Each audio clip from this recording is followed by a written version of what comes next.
Alhamdulillahi Rabbil Alamin, as-salatu as-salamu ala man la nabiyya ba'da. Tema e fundit e librit nga përshkrimi i xhenetit të dietarit të madh të Islamit, Ibnul Qayyimit, Allahu mëshiroft, thot: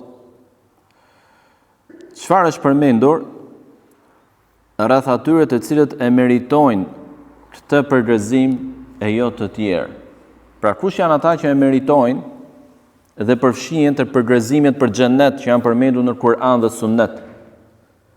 Dhe kush janë ata të cilët janë të privuar, të ndaluar nga hyrja në xhenet. Dhe fillon autori duke përmendur disa ajete kuranore. Fjala më e mirë, fjala e Allahut. Fjala më e lartë, më e nderuar, pa dyshim fjala e Allahut. Prandaj fillohet me të. Më e begata, më e bukura, më e drejta, më e vërteta.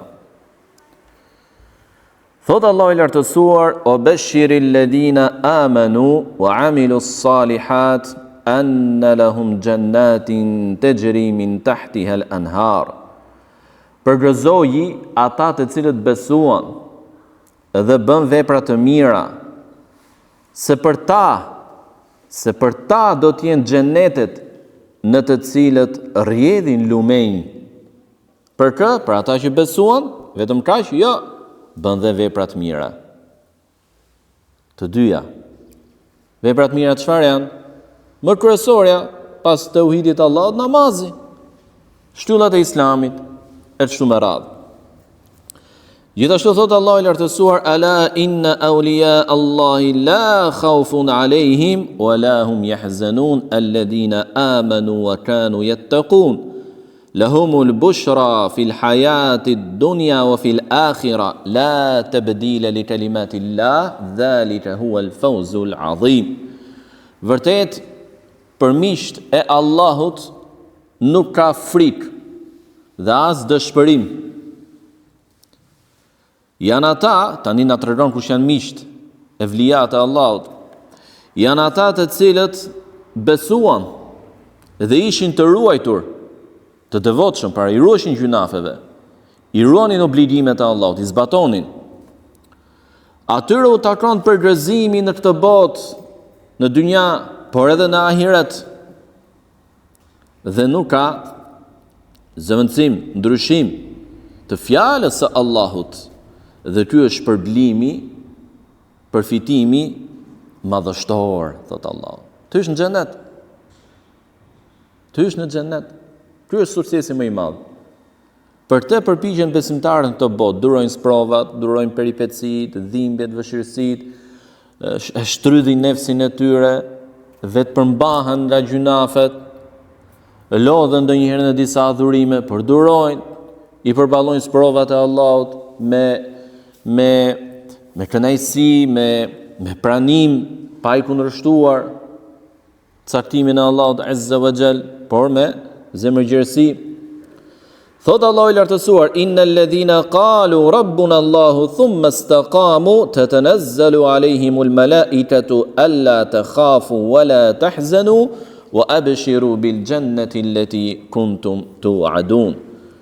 Vërtet ata të cilët thanë: "Zoti ynë është Allahu", dhe ishin të paluhatshëm në këtë, nuk patën luhatje më dyshje. Atyre do t'u vinë melajket në çastin e vdekjes. Në çastin e vdekjes, agonisë, momentet e largimit përfundimisht nga dynjaja dhe kalimit në botën tjetër. Do t'u vinë melajket duke u thënë: "Mos u frikësoni, mos u pikëlloni, mos u frikësoni për atë që do të vi në ahiret, sepse ju do të keni shpërblim, ju do të keni shpëtim nga Allahu. Dhe as mos u pikëlloni për çfarë? Për njerëzit që po linin në dynja, njerëzit e juaj, sepse tek Allahu do të gjeni më të mirë. Dhe përgëzohuni me xhenetin që ju premtohej juve." Imagjinoni vëllezër, momentet më të vështira, ne si kemi përjetuar, po do i përjetojmë, e pashmangshme. Ligji i Allahut në këtë univers. Momentet më të vështira kur njeriu largohet nga kjo botë. Largohet. Dhe dhimbja ajo vdekja ka dhimbjet e saj. Ka atë peripetësinë e saj, agonia, Allahu na lehtësoft. Momentet e tilla ku ti je tremburt, ka paniku, frika, se po ndahesh përfundimisht nga dynjaja, dhe të jetuar të vend, je lidh me dynjan, se të jetuar, të pas angazhimet, aktivitetet e tuja, ëndrat e tuja, tani do largohesh dhe të shkosh në një botë që nuk e njeh, si do të jetë përfundimi yt, nuk e di. Je frikësuar. Në këtë moment Allahu i gjithëmëshirshëm i sjell besimtarit me lajket, me përgëzim, për t'ia lehtësuar. Për t'ia lehtësuar, dhe Allahu nuk e lë në baltë mikun e tij. Në momentet më të vështira i gjendet Allahu subhanahu wa taala. I thon me lajket, mos u frikëso, mos u pitollo, kaq ja. Ty do të jepet xheneti që të ishte premtuar. A ka përgëzim, fjalë më të bukura, më të dobishme, më të nevojshme për njeriu në momente të tilla se sa këto? Nuk ka. Lumë për atë që jetoj si besimtar dhe vdiq si besimtar. Lumë për atë dhe mirë për atë që e la Zotin e tij apo nuk donte ta adhuronte Zotin e tij dhe nuk donte t'i nështrojë Zotit e tij. Dhe thot Allahu subhanahu wa taala: "Fabashshir ibad alladhina yastami'una al-qawla fayattabi'una ahsana ulaika alladhina hadahumullah wa ulaika hum ulul albab." Thot Allah i lartësuar, e përgëzoi robërit e mi të cilët i dëgjojnë fjalët dhe pasojnë atë më të mirën prej tyre. Dhe pasojnë atë më të mirën prej tyre. Të tillët janë që Allahu ju dhëzoi, dhe të tillët janë të mençurit. Ta janë të mençurit, që e dëgjojnë fjalën e Allahut, e kuptojnë, e ndjekin, e pasojnë, e zbatojnë. I mençur është ai që ndjet atë dhe merr atë që i bën dobi. Jo ai që e lëshon veten e tij në dëfrime, në shfrenime pa kufi, pa pyetësh halal apo haram, e dëmton apo jo tjetrin. Ja, i mençur është ai që e merr udhëzimin e Allahut, Zotit e tij. Thot Allahu i lartësuar: "Alladhina amanu wa hajaru wa jahadu fi sabilillahi bi amwalihim wa anfusihim a'zamu darajatan 'inda Allah wa ulaika humul faizun. Yubashshiruhum rabbuhum bi rahmatin minhu wa ridwanin wa jannatin lahum fiha na'imun muqim khalidina fiha abada inna Allaha 'indahu ajrun 'azim." Thot Allahu i lartësuar: ata që besuan, emigruan dhe luftuan me pasurinë dhe veten e tyre në rrugën e Allahut, ata kanë pozitë më të lartë tek Allahu dhe vetëm ata janë fatlum. Zoti i tyre i përgëzon ata me mëshirë, me kënaqësi prej tij nga ai, me xhenete ku ata do të kenë mirësi të pandërprerë. Ata aty do të jenë për jetë të pasosur, e tek Allahu është shpërblimi i madh. Gjithashtu thot Allahu i lartësuar: "Walladhina amanu wa 'amilus salihat fi rawdatil jannat lahum ma yasha'una 'inda rabbihim dhalika huwa al-fadlul kabir dhalika alladhi yubashshiru Allahu 'ibada." Thot Allahu i lartësuar, ata që besuan dhe bën vepra të mira do të jenë në kopshtet e xheneteve, dhe ata kanë tek Zoti i tyre çka të dëshirojnë. Ky është shpërblimi i madh, mirësia e madhe, dhe me këtë gjë përgëzon Allahu robërit e tij me xhenetin. Dhe thot Allahu i lartësuar: "Alladhina amanu wa 'amilus salihat", ata që besuan dhe bën vepra të mira. Më pas thot: "Innama tundhiru man ittaba'a dhikra wa khashiya ar-rahmana bil ghaib fabashshirhu bi maghfiratin wa ajrin karim." Thot Allahu i lartësuar: ti ja tërheq vëretjen vetëm atij që e përvetëson Kur'anin, dhe i frikësohet në fshehtësi, pra edhe pse se ka parë Allahun Azza wa Jalla i frikësohet të gjithë mëshirshmit, përgëzoje të tillin, përgëzoje me falje nga Zoti i tij dhe me shpërblim nderues.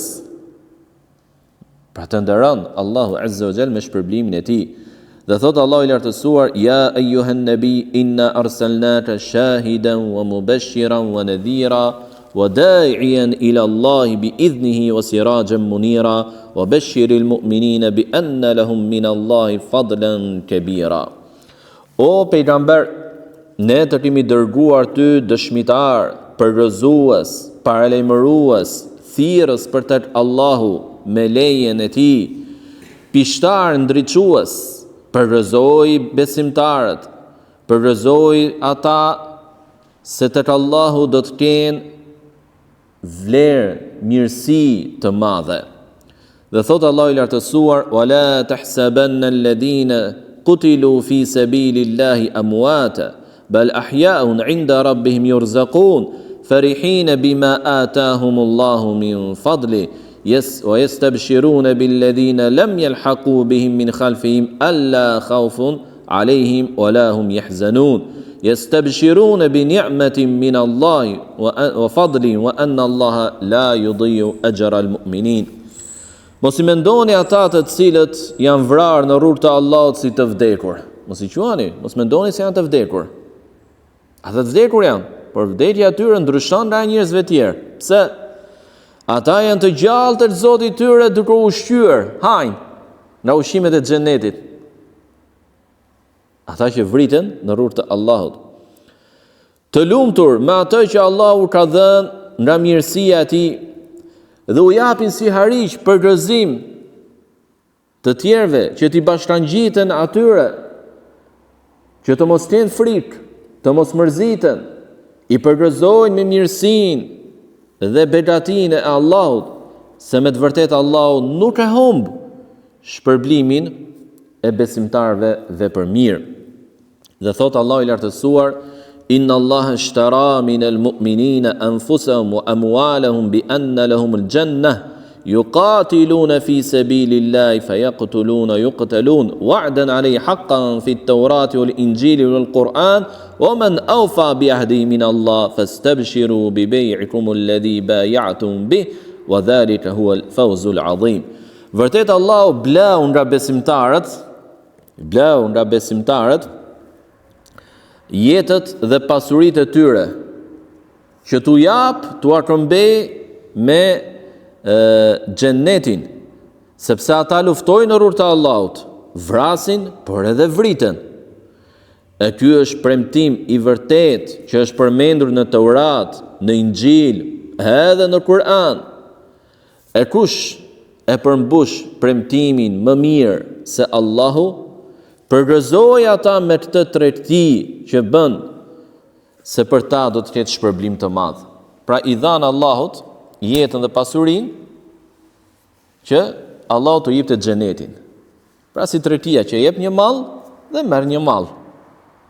Kjo është tregtia më e lavdishme, tregtia me Allahun, jo në kuptimin e materialit, sepse Allahu s'ka nevojë. Len yanala Allah luhumuha wala dima'uha. Tek Allahu nuk arrin as gjaku as mishi I qurbanit. Walakin yanaluhu at-taqwa minkum. Por tek ai shkon dhe arrin devotshmëria juaj. Bindja juaj. Thot Allahu I lartësuar: لنبلونكم بشيء من الخوف والجوع ونقص من الأموال والأنفس والثمرات وبشر الصابرين الذين إذا أصابتهم مصيبة قالوا إنا لله وإنا إليه راجعون أولئك عليهم صلوات من ربهم ورحمة وأولئك هم المهتدون. Ne thot Allah I lartësuar dhe t'ju sprovojmë ju me frikë, me uri, apo me paksim nga pasuria, nga njerëzit, nga drithërat, nga frutat. Prandaj përgëzoj durimtarët. Janë ata të cilët kur ndodh ndonjë fatkeqësi, thonë të Allahut jemi dhe tek Ai do të kthehemi. Të tillët do të kenë nga Allahu falje, lavdërime dhe mëshirë, dhe të tillët janë të udhëzuarit. Ata që mbajnë një qëndrim të tillë në sprova. Thot Allah i lartësuar: "Wa ukhra tuhibbunaha nasrun min Allah fathun qarib wa bashiril mu'minin." E të tjera që ju i doni ndihmë nga Allahu dhe çlirim të shpejt, prandaj përgëzoi besimtarët. Uiddat lil muttaqin, xheneti pra është përgatitur për të devotshmit. Uiddat lil ladina amanu billahi wa rusuli, është përgatitur për ata të cilët e besuan Allahun dhe të dërguarit e tij. Innal ladhina amanu wa amilus salihat kanat lahum jannatul firdausi nuzula. Vërtet ata të cilët besuan, vepruan vepra të mira, për ta do të jenë xhennetet e Firdausit. Thot Allah i lartësuar: "Qad aflahal mu'minun", kanë shpëtuar besimtarët. Thot autori deri në ajetin kuranor: "Ulaika humul warithun alladhina yarithuna al-firdausa hum fiha khalidun." Bëhet fjalë për ajetet e parë në surja Al-Mu'minun ku përmenden cilësi të besimtarit mirë dhe vepra të mira, dhe në fund Allahu i mbyll, duhet të thënë, të tillët pra që veprojnë të vepra të mira, do ta trashëgojnë xhenetin Firdaus dhe në të do të jenë përgjithmonë. Dhe sjell autori më pas gjithashtu fjala Allahut subhanahu wa taala: "Innal muslimina wal muslimat", vërtet besimtarët dhe besimtarët deri te fjala e Allahut: "A'adda Allahu lahum maghfiratan wa ajran 'azima", për ta Allahu ka përgatitur falje dhe shpërbim të madh, pra përmend në ajet kuranor adhurime të ndryshme. Dhe fjala e Allahut të lartësuar: "At-taibun al-'abidun al-hamidun as-sa'ihun ar-raki'un as-sajidun al-amirun bil ma'ruf wan-nahun 'anil munkar wal-hafidhun li hududillah wa bashiril mu'minin." Penduesit, adhuruesit, falendëruesit, agjëruesit, ata që bëjnë ruku, që bëjnë sejdë, urdhëruesit për të mirën, ndaluesit nga e keqja, ata që i ruajnë kufit e Allahut, përgëzoi besimtarët. Ata janë besimtarë dhe përgëzoi. Dhe thot Allah i lartësuar: "Tilkal jannatu allati nurithu min ibadina man kana taqiya." Ky është xheneti të cilin ne ja lëm trashëgim nga robërve tan, ata që ishin të devotshëm. Dhe thot Allah i lartësuar: "Wasari'u ila maghfiratin min rabbikum wa jannatin 'arduha as-samawati wal ardu u'iddat lil muttaqin."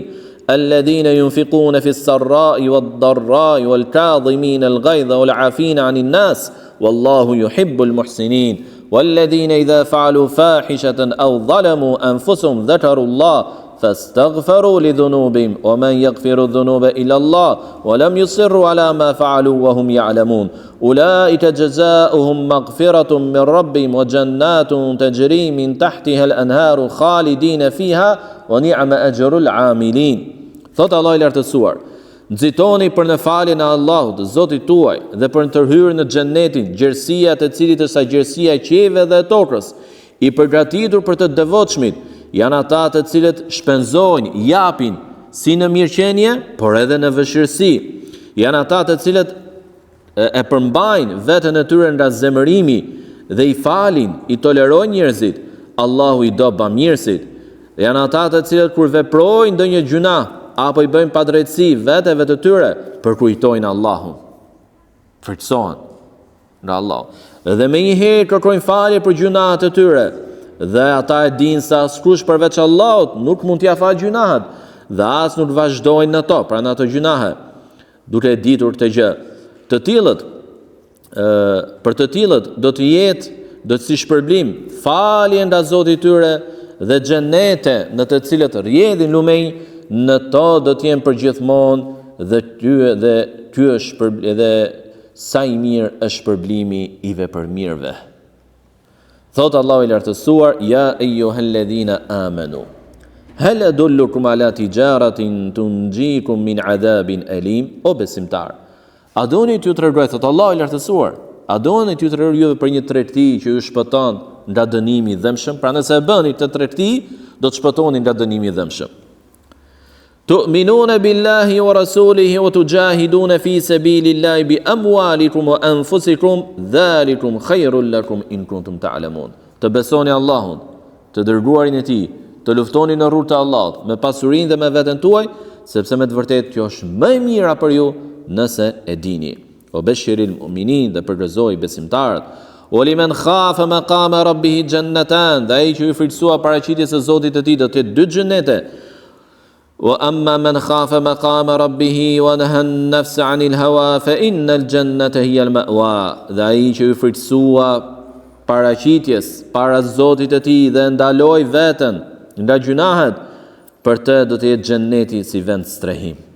Këto janë ajete kuranore që autori, Allah e mëshiroft, i solli në të temë të tij për të na treguar ne se cilët janë ata që e meritojnë, cilat janë veprat e tyre, cilësitë e tyre që do të jenë nga banorët e xhenetit dhe e meritojnë përgëzimin dhe premtimin me xhenet. Dhe thot më pas, çfarë fjalë të bukur thot më pas. Kjo përmendet shumë në Kur'an dhe Sunnet dhe bazohet mbi 3 rregulla. Gjithçka që u përmend për cilësive, veprave të mira bazohet mbi 3 rregulla. Pra sigurisht përmbledh besimi, devotshmëria dhe vepra e sinqertë për Allahun në përputhje me Sunnetin. Besimi, imani, at-taqwa, devotshmëria dhe vepra e mirë e sinqertë, jetë e sinqertë për Allahun e para, dhe e dyta, të jetë në përputhje me Sunetin e profetit alayhis salam. Ata që zotërojnë këto 3 baza janë njerëzit e lajmit të mirë, ndryshe nga të gjithë të tjerët nga krijesat. Dhe rreth këtyre 3 bazave bazohet i gjithë përgëzimi. Pra kush i ka këto 3 parime, 3 themele, i përmbahet atyre, ai është nga të përgëzuarit. I gjithë përgëzimi që gjendet në Kur'an dhe në Sunet, ato baza përmblidhen në dy çështje apo baza themelore. Pra i përmbledh akoma më tepër, për ta thjeshtësuar. E para, sinqeriteti në bindje ndaj Allahut, pra në devotshmëri. E dyta, bamirësia ndaj krijesave të tij. Pra raporti jot i mirë me Allahun, raporti jot i mirë me krijesat. Këto janë 2 detyrimet që ka çdo njeri. Askush nuk bën përjashtim. Çdo njeri i ka këto 2 detyrime. Raportin e tij të mirë me Allahun, raportin e tij të mirë me krijesat e Allahut të lartësuar. Dhe thot, e kundërta e tyre gjendet te ata që bëjnë vepra për sy e faqe. Pra shtiren apo kanë hipokrizi. Dhe që ndalojnë ndihmën ndaj të tjerëve, pra bamirësinë ndaj të tjerëve. E gjithë kjo i kthehet një cilësie të vetme. Pra tani vjen duke përmbledhur, duke na sjell ajkën, që është pajtueshmëria me atë që e do Zoti. Pajtueshmëria me atë që e do Zoti. Dhe nuk ka, thot, rrugë drejt të saj vetëse me realizimin e pasimit të plot në aparencë dhe në brendësi të dërguarit të Allahut sallallahu alaihi wasallam. Kjo është fjalë madhështore. Është fjalë madhështore. Po ta mendoj thellë çdo musliman, do të shohë se autori ja ka shtruar rrugën për të qenë nga ata apo për të hyrë të grupi atyre që përgëzohen dhe e meritojnë përgëzimin me xhennet. Dhe që janë nxjerrë në pa vlerën e dietarëve. Dhe thot më pas autori, Allah më shëroft, ndërsa veprat që janë apo detajet e kësaj baze janë siç e përmend profeti alayhis salatu selam 70 disa dek veprat e mira. Më e larta për tyre fjala la ilaha illa Allah dhe më e ulta largimi i pendesës nga rruga. Dhe ndërmjet këtyre 2 dekëve, thot autori, janë vepra të tjera të mira, dekë të tjera të imanit, të besimit, të cilat i kthehen sinqeritetit, bindjes, vërtetësisë me të dërguarin e Allahut sallallahu alaihi wasallam në çdo gjë që ai ka lajmëruar, në bindje për çdo gjë që ai ka urdhëruar, qoftë obligim apo e pëlqyer, dhe në besimin në emrat dhe cilësitë e Zotit, në fjalët e tij, në veprimet e tij, pa i shtrembëruar, pa i ndryshuar kuptimin apo teksin e tyre dhe pa i mohuar ato dhe pa i shëmbëllyer apo krahasuar. Siç thot Imam Shafiu rahimahullah, Allahu alhamdulillah thot, i lavdëruar është Allahu, i cili është siç e ka përshkruar ai vetën e tij, dhe është mbi çdo përshkrim që mund t'i bëjnë krijesat e tij. Për shembull, filozofët, ka disa filozofë që e përshkruajnë Zotin, nga ai grup filozofësh që e pranojnë e rezistencën e Zotit, mos mendojmë se me këtë gjë ata besojnë drejt Zotin, jo. Por kur fillojnë e përshkruajnë, vinë me lloj përshkrimesh apo cilësimesh që s'kan bazë fare dhe nuk janë lavdërim për Allahun. Kjo sepse ata duan ta njohin Zotin nga logjika e tyre dhe jo nga shpallja. Por s'mund ta njohësh Zotin kurse të parë nga logjika jote. Por si mund ta njohësh? Vetëm ashtu siç na ka treguar ai veten e tij. Ai na ka treguar që është i tillë dhe ne e besojmë siç na ka treguar. Dhe sjell më pas autori çështje themelore të imanit, të besimit, dhe këtë gjë e bën për të na treguar ne se cili është besimi i saktë dhe i vërtet, i drejtë, larg devijimeve, sekteve, grupeve të humbura që kanë bërë gabime në çështjet e akides të besimit dhe si rrjedhoj e kanë privuar veten nga përgëzimi me xhenet. Kanë dalë dhe nuk i përkasin grupit të besimtarve të përgëzuar me xhenet. Dhe thotë dhe tema apo çështje në këtë temë të fundit të autorit, thotë e mbyllim këtë libër thotë me atë që e filluam, me atë gjë që e filluam, dhe ajo është lutja përmbyllëse e banorëve të xhenetit. Cila është lutja përmbyllëse e banorëve të xhenetit? Thot Allahu i lartësuar, innal ladhina amanu wa amilus salihat yahdihim rabbuhum bi imanihim tajri min tahtihimul anhar fi jannatin na'im da'wahum fiha subhanaka allahumma wa tahiyyatuhum fiha salam wa akhiru da'wahum anil hamdulillahi rabbil alamin. E ata që besuan dhe bën vepra të mira, Zoti i tyre për shkak të besimit të tyre i udhëzon në xhenete të begatshme, në të cilët rrjedhin lumej. Lutja e tyre aty është subhanak Allahumma, i lartë, i lavdëruar, i lartësuar pra je o Allah. E përshëndetja e tyre është selam dhe lutja e fundit e tyre alhamdulillahi rabbil alamin, falënderim të atë Allahut, Zotit të botërve. Dhe thot, sjell autori më pas disa komente të dietarëve rreth këtij ajeti kuranor, pra cili është kuptimi me fjalën subhanak Allahumma, që e thon fillim banorët e xhenetit. Sjell transmetime, në cilët thon se kur banorët e xhenetit shohin një shpend në xhenet dhe dëshirojnë ta hajnë, nuk thon e dua atë ose ma sillni atë, por thon subhanak Allahumma, i lartësuar jo Allah. Dhe vjen meleku dhe ja sjell të shpend. Dhe kur vjen meleku, tahiyyatuhum fiha salam, përshëndetja aty në të është selam, që u përmend në ajet kuranor. Dhe mbasi u shehen me të gjë që dëshiruan, thon enil hamdulillahi rabbil alamin. Falënderim të atë Allahut, Zotit të botërve. Dhe sjell autori transmetime nga selefët që si zinxhir transmetimi janë të sakta. Janë të sakta. Dhe më pas përmend hadithin e profetit alayhi salatu sallam, afdalu dua alhamdulillah. Duaja më mirë është fjala alhamdulillah. Mund të thotë dikush si dua, ne e dim që duaja është kur kërkon diçka. Sepse duaja çfarë është? Lutje, kërkesë.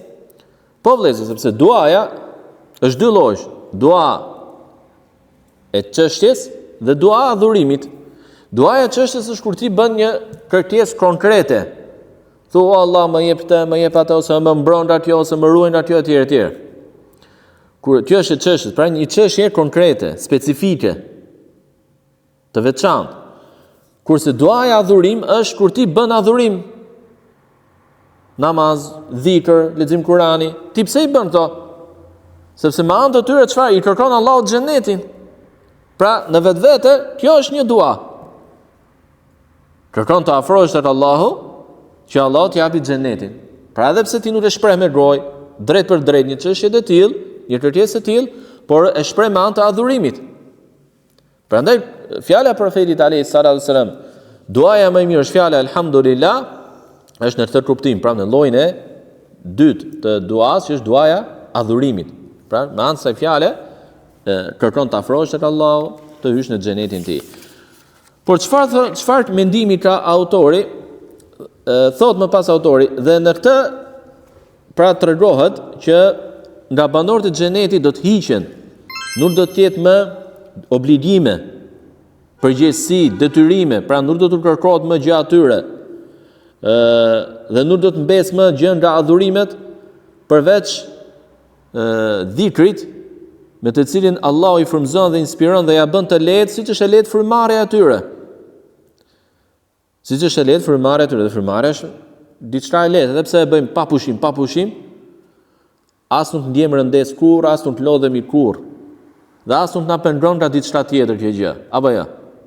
Ja, është mrekullia e Allahut në krijim. Alhamdulillah. Dhe fjala Allahumma, e keni dëgjuar fjala Allahumma patjetër, që u përmend në ajet, subhanaka Allahumma, do të thotë ja Allah, o Allah. Pra pjesa e thirrse o ja e përmban Allah. Dhe arabët duhet të qenë se për të e pëlqejnë thjeshtësinë në gjuhë. Dhe nga përdorimi i shpesh ja Allah e kaluan në Allahumma. Shkronja mim në fund nën kupton pjesën e thirrse që është shir, ja o, që i themi në shqip. Përmban përveç kërkesës edhe lavdërim, madhërim për Allahun e lartësuar, lartësim, pastrim nga çdo mandësi që i mbeshin atij krijesat. Dhe përsa i përket në fund fare, komenti që përmendi autori rreth ajetit kuranor se kur banorët e xhenetit dëshirojnë diçka në xhenet, nuk thonë duart të, por thonë subhanaka Allahumma, thotë nuk gjendet nuk kuptohet nga ajeti diçka e tillë. Pra shpreh mendimin e vet autori. Nuk kuptohet nga ajeti diçka e tillë. Por thotë ky është një dhikr, lavdërim, madhërim për Allahun që do ta bëjnë banorët e xhenetit në xhenet në mënyrën më të lehtë të frymëzuar nga Allahu Azza wa Jall. Dhe Allahu di më së miri, fjala e tij e fundit. Dhe ky libër në disa kopje të gjendura të këtij libri, pra kopje që janë origjinale apo që i referohen dietarët pra për të saktësuar teksin, sepse në këtë kopje nuk përmendet qirimin, por në të tjera thonë që autori e ka mbaruar të libër së shkruari natën e ditës së Arafatit në vitin 445 të Hijrit. Në mos gaboj, në vitin 445 të Hijrit. Dhe po ne e kemi filluar vëllezër këtë libër në muajin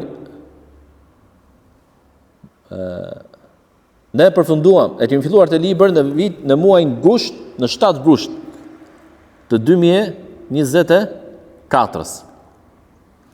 Dhe e që korrespondon me 3 sefer i 1446 Hijri. Dhe e përfunduam sot 1 maj të 2025 që korrespondon me 3 Dhulqa'da. 3 Dhulqa'da që i bie gati 8 muaj. Dhe falenderojmë Allahun Azza wa Jall që na mundësoi me mirësinë e tij, me suksesin prej tij, të flasim, të njohim xhenetin, banesën tonë të fundit, vendin që na pret, familjen tonë atje që na pret, prej bashorteve, banesat, kështjellat tona që na presin, pasuritë, pronat tona, lumenjt, çadrat e mrekullueshme, margaritarët, gurët e çmuar, zbukurimet, ushqimet, pijet, e të tjera që si kemi parë, si kemi dëgjuar dhe si imagjinojmë dot. Dhe më e madhja e gjithë këtyre, më e bukura e gjithë këtyre, më e mrekullueshmja pa diskutim e gjithë këtyre, shikimi fytyrës së Allahut të lartësuar. Shikimi fytyrës së Allahut të lartësuar. Dhe çfarë ka qenë saktë në ky libër, ka qenë me suksesin nga Allahu, pra nga ajo që ne kemi thënë. Dhe çfarë kemi gabuar gjatë leximit, shpjegimit të këtij libri, është nga unë dhe nga shejtani. Dhe Allahu t'i kërkojmë falje për çdo mandësi që mund të kemi pasur në shpjegimin e këtij libri.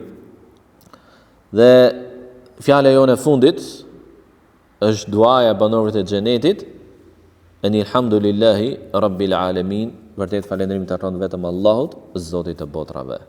Subhanakallahumma bihamdik, ashhadu an la ilaha illa anta astaghfiruka wa atubu ilaik.